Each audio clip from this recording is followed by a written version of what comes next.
ಸಾಮಾನ್ಯವಾಗಿ ಎಲ್ಲ ರೈತರಿಗೂ ಸಾಮಾನ್ಯವಾಗಿ ಗೊತ್ತಿರುವಂತಹ ಈ ಮರ ಇದು ಹೆಚ್ಚಾಗಿ ಪಾಮ್ ಎಣ್ಣೆಯನ್ನು ದಿನಬಳಕೆ ಅಡುಗೆ ಪದಾರ್ಥಕ್ಕೆಯನ್ನು ತಯಾರಿಸ್ತಾರಲ್ಲ, ಅದು ಈ ಮರದಿಂದನೇ ಬಿಡುವಂತಹ ಕಾಯಿಂದ ಸಂಸ್ಕರಣೆ ಮಾಡಿ ಎಣ್ಣೆಯನ್ನು ತಯಾರಿಸ್ತಾರೆ.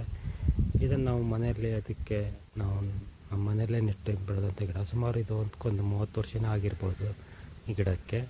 ಆದರೆ ನಾವು ಇದರಿಂದ ಏನು ಯಾವುದೇ ರೀತಿಯ ಪಾಮ್ ಎಣ್ಣೆಯನ್ನು ತೆಗೆದು ಬಳಸೋದಿಲ್ಲ. ಇದು ಹೀಗೆ ಒಳ್ಳೆ ರೀತಿಯಿಂದ ನೆಟ್ಟಿಟ್ಟು ಒಂದು ಟೈಪು ಅಂತ ಸುಂದರವಾಗಿ ಉಂಟು ಅಂತೇಳಿ ನಿಮಗೆ ಬೆಳೆಸಿದ್ದು. ಈಗಿದು ಒಳ್ಳೆ ಬೃಹತ್ಕಾರದ ಮರವಾಗಿ ಬೆಳೆದಿದ್ದನ್ನು ನೀವು ಇಲ್ಲಿ ನೋಡ್ಬೋದು.